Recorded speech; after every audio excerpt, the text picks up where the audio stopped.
आखिर क्यों हम हमारे यूनिवर्स के ओरिजिन को आज तक समझ नहीं पाए हैं। बिग बैंग थ्योरी नाम का लड्डू खा के सबने मान लिया कि यूनिवर्स ऐसे शुरू हुआ है।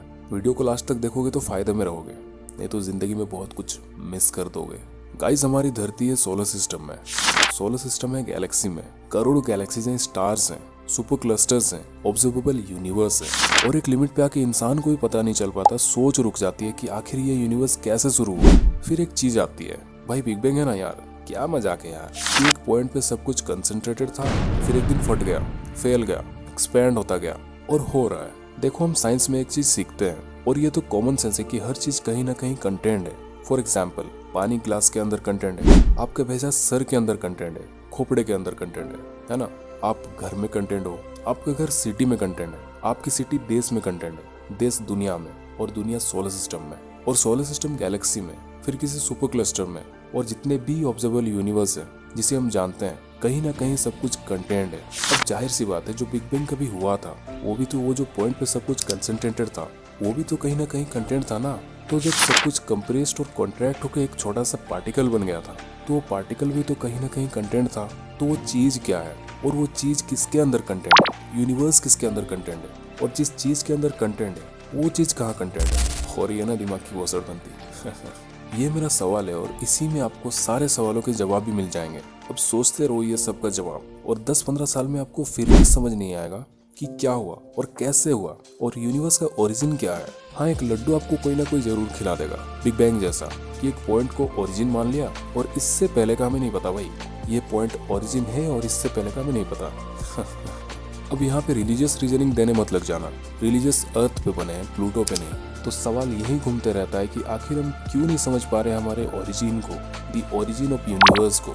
इसका एक सिंपल सा जवाब है गाइस, जिसको मैंने सालों तक ऑब्जर्व किया है। कितने सालों तक? कोई 3-4 सालों तक। और इंटेलिजेंस एबिलिटी इज लिमिटेड। अब किसी डॉगी को बोलोगे कि धरती गोल है तो वो मान लेगा क्या? नहीं मेरे भाई, उसका इंटेलिजेंस इतना है ही नहीं। कुछ हजारों साल पहले की बात की जाए तो इंसानों को आग तक जलानी नहीं आती थी, आदि मानव की बात की जाए तो। और आज आप अपने घर में बैठ के कंबल ओढ़ के वीडियो देख रहे हो। ये हमारी इंटेलिजेंस ही तो है जो धीरे धीरे ग्रो करती गई, और आज हम टेक्नोलॉजी में इतना आगे पहुंच गए हैं, धरती के बाहर की चीजों को ऑब्जर्व करने लगे हैं, समझने लगे हैं। ऐसा तो नहीं है कि हम हमारे दिमाग की बेस्ट कैपेसिटी पे पहुंच गए हैं और इससे ज्यादा इंटेलिजेंस हम नहीं हो सकते हैं। भाई बिल्कुल हो सकेंगे यार। और intelligence continuously grows every day, every freaking millisecond. तो आखिर क्यों जहां हमारी साइंस फेल हो जाती है, हमें एक्सप्लेन नहीं कर पाती है, हम आधी अधूरी जानकारी को सच मान लेते हैं, जस्ट लाइक बिग बैंग। मैं बिग बैंग को गलत नहीं कह रहा, पर इस यूनिवर्स के बाहर और उसके इनफाइनाइटली बाहर क्या है? कोई स्पेरिकल बॉल है तो जाहिर सी बात है उस बॉल के बाहर भी तो कुछ होना चाहिए, या इनफाइनाइट यूनिवर्स, या यूनिवर्सेस, या पैरेलल यूनिवर्सेस। हमें क्यों नहीं समझ आ रहा है इनके ओरिजिन? इसका एक सिंपल सा आंसर है गाइस, कि समझ अभी नहीं आ रहा है लेकिन आ जाएगा। अब आप कहोगे यार ये क्या बात हुई कि समझ अभी नहीं आ रहा है पर आ जाएगा। भाई, हमारा इंटेलिजेंस ऐसे है ही नहीं कि उस ओरिजिन को समझ पाए। इमेजिन करो कि आप टाइम ट्रेवल करके पास्ट में चले गए 10वीं सदी में हेलीकॉप्टर लेके, तो 10वीं सदी के लोग तो आपको कोई जादुई देवता मानने लग जाएंगे ना, क्योंकि उनकी इंटेलिजेंस आपसे कहीं ज़्यादा कम होगी, टेक्निकल ज्ञान उनको होगा ही नहीं।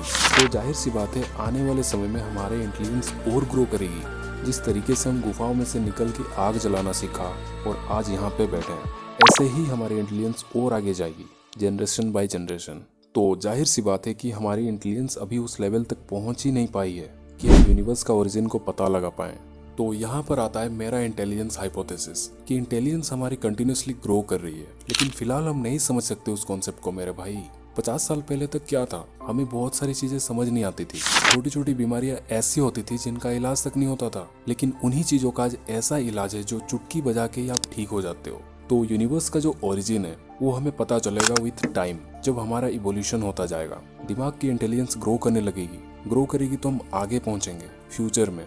हमारी आने वाली जनरेशन वो आगे जाएंगी और उन्हें पता चलेगा यूनिवर्स की ओरिजिन के बारे में।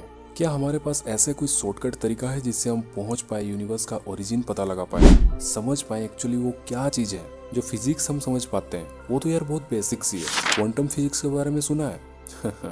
सुना ही होगा ऑफकोर्स, साइंस फिक्शन मूवीज देखते ही होंगे आप लोग। Quantum physics is so real bro, so freaking real, उसको भी हम इतना समझ नहीं पाए हैं। तो क्वांटम फिजिक्स और जेनेटिक इंजीनियरिंग, इन दो चीज में हम एक्सेल कर पाए आगे जाके, तो हम हमारे इंटेलिजेंस को स्पीड अप भी तो कर सकते हैं। भाई जेनेटिक इंजीनियरिंग यानी हमारी जीन्स को, हमारी डीएनए को हम प्रोग्राम कर दें जैसे हम चाहें, just like a computer bro. तो वो जब आ जाएगा तो हम कितना कुछ कर पाएंगे, हमारे इंटेलिजेंस को हम कितना ग्रो कर पाएंगे यार, आप इमेजिन भी नहीं कर सकते हमारी सिविलाइजेशन कितना आगे पहुंच सकती है। तो ओरिजिन ऑफ यूनिवर्स एक ऐसा सवाल है जिसका जवाब हमारे पास टू बी प्रिसाइज अभी नहीं है। जिसे सिंपल वर्ड में बोलूँ तो हमारा इंटेलिजेंस अभी उस लेवल पे नहीं है। आपके इसके बारे में क्या विचार है नीचे कमेंट में बताइए। आप इसको कंटिन्यू करके बता सकते हो, हाँ मैंने इसके अलावा ये ऑब्जर्व किया है, आप मुझे नीचे कमेंट सेक्शन में बता सकते हो। गाइज आपकी अगर कोई यूनिवर्स के बारे में थ्योरी है तो वो भी नीचे कमेंट्स में आप बता सकते हो। गाइज अगर पहली बार टपके उस चैनल पे तो सब्सक्राइब करो, क्योंकि क्रिंज कंटेंट देखने से अच्छा है कुछ वैल्यूएबल कंटेंट देख लिया करो, जिससे आपके लाइफ में कुछ पॉजिटिव वैल्यू ऐड हो सके। गाइज मैं मिलता हूँ अगली वीडियो में, तब तक के लिए टाटा बाय बाय।